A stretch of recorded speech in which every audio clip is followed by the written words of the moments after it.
ఈరోజు మనం ఒక చాలా ముఖ్యమైన సూత్రం గురించి మాట్లాడుకుందాం. మన జీవితంలో ప్రతి భాగానికి యేసును కేంద్రంగా చేసుకోవడం. ఇది మన జీవితానికి అసలైన అర్థాన్ని, నిజమైన ఉద్దేశాన్ని ఎలా ఇస్తుందో ఇప్పుడు చూద్దాం. మనలో చాలా మందికి ఫీలింగ్ వచ్చే ఉంటుంది కదా. మనం కెరీర్, బంధాలు, లక్ష్యాల కోసం చాలా కష్టపడతాం. కాని కొన్నిసార్లు ఇదంతా ఎందుకు చేస్తున్నామనిపిస్తుంది.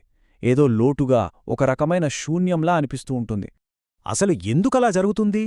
ఎందుకంటే మన వివాహం, మన ఉద్యోగం లేదా మరేదైనా సరే వాటికంటే గొప్పదైన ఉద్దేశ్యం వాటికి లేనప్పుడు అవి చిన్నవిగా, చివరికి అసంతృప్తికరంగా మారిపోతాయి.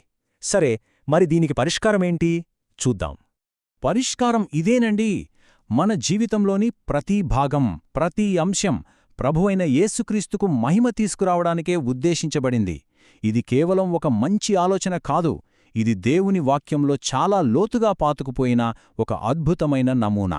ఈ గొప్ప సత్యాన్ని అర్థం చేసుకోవటానికి పాత నిబంధనలోని ప్రత్యక్ష గుడారంలో ఒక శక్తివంతమైన చిహ్నం ఉంది. అదే బంగారు దీపస్తంభం. ఇది కేవలం ఒక అలంకార వస్తువు కాదు. ఇదొక లోతైన ఆధ్యాత్మిక సత్యాన్ని మనకు నేర్పిస్తుంది. సంఖ్యాకాండంలో దేవుడిచ్చిన ఈ ఆదేశం చూడండి, చాలా క్లియర్గా ఉంది. ఆ దీపస్తంభంలోని ప్రతి దీపం ఉద్దేశం తనను తాను వెలిగించుకోవటం కాదు. దాని కాంతి మధ్యలో ఉన్న దండం మీద పడాలి, దానిని ప్రకాశింపజేయాలి. అంటే దీన్ని మన జీవితానికి అన్వయించుకుంటే ఎలా ఉంటుందంటే, మధ్యలో ఉన్న ఆ దండం యేసుక్రీస్తును సూచిస్తే, దాని కొమ్మలు మన జీవితంలోని వివిధ భాగాల్ని సూచిస్తాయి. మన వివాహం, మన కెరీర్, మన కుటుంబం, ఇలా అన్నీ అనమాట. వాటి అసలైన ఉద్దేశ్యం తమను తాము ప్రకాశింపజేసుకోవడం కాదు, యేసువైపుకు వెలుగును చూపించడం. సో మనం గుర్తుపెట్టుకోవాల్సిన కీలకమైన విషయమేంటంటే, మనం చేసే ప్రతి పని యొక్క అంతిమ లక్ష్యం ఇదే అయ్యుండాలి. మన జీవితపు వెలుగు ఇతరులను మనవైపు ఆకర్షించేలా కాదు, క్రీస్తు వైపుకు నడిపించేలా ఉండాలి. సరే, ఇప్పుడు ఈ పాత నిబంధన చిహ్నం నుండి కొత్త నిబంధనలోని ప్రకటన గ్రంథంలోకి వెళ్దాం రండి. ఇదే సూత్రం అక్కడ ఎంత శక్తివంతంగా కనిపిస్తుందో చూద్దాం. ప్రకటన గ్రంథంలో అపస్తులుడైన యోహాను ఒక అద్భుతమైన దర్శనాన్ని చూశారండి. ఒకే దీపస్తంభానికి బదులుగా ఆయన 7 వేరువేరు బంగారు దీపస్తంభాలను చూశారు. అవి 7 సంఘాలకు గుర్తు. కాని అసలు విషయమేంటంటే, వాటన్నిటి మధ్యలో నిలబడి ఉన్నది ఎవరు? మనుష్యకుమారుడైన యేసు. ఈ పోలిక చూస్తే మనకొక విషయం స్పష్టంగా అర్థమవుతుంది. పాత నిబంధనలో ఒక దీపస్తంభం, కొత్త నిబంధనలో 7 దీపస్తంభాలు. నమూనా మారినా సూత్రం మాత్రం మారలేదు. అప్పుడు, ఇప్పుడు, ఎప్పుడూ యేసే కేంద్రం, ఆయనే మధ్యలో ఉండాలి.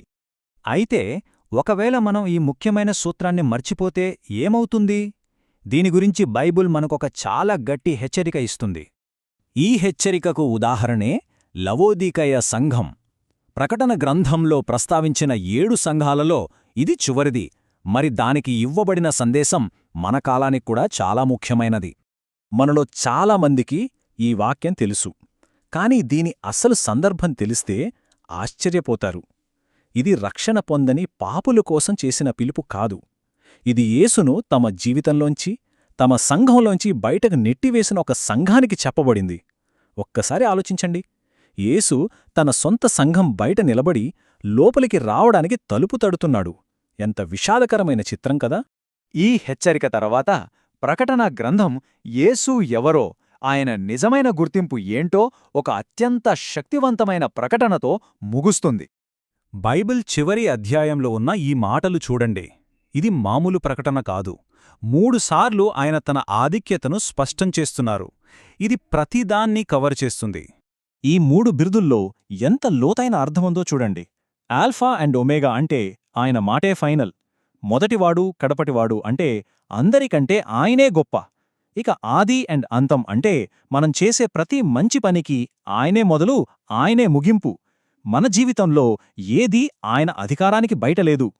సో ఫైనల్గా పాయింట్ ఏంటంటే, ఆయనను మన జీవితంలో సెంటర్లోంచి తీసేసినప్పుడు జీవితం బోరింగ్గా, అర్థం లేనిదిగా, ఉద్దేశం లేనిదిగా అయిపోతుంది. కాబట్టి చివరగా ఒక చిన్న ఎంకరేజ్మెంట్తో ముగిద్దాం. మనం ఎలా జీవించాలో ఇది మన గుర్తు చేస్తుంది. గుర్తుంచుకోండి, మనం ఆ దీపస్తంభం యొక్క కొమ్మల్లాంటి వాళ్లం. మన జీవితంలోని ప్రతి భాగం నుండి వచ్చే వెలుగు మనమీద కాదు, మన మధ్యలో ఉన్న క్రీస్తు మీద ప్రకాశించాలి.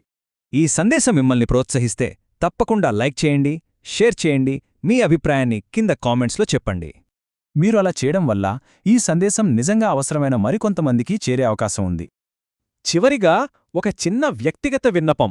నాకోసం దయచేసి ప్రార్థించండి. మీ ప్రార్థనలు నాకు ఎంతో బలాన్నిస్తాయి. ఇలాంటి విశ్లేషణలు ఇంకా చేయటానికి నన్ను ప్రోత్సహిస్తాయి.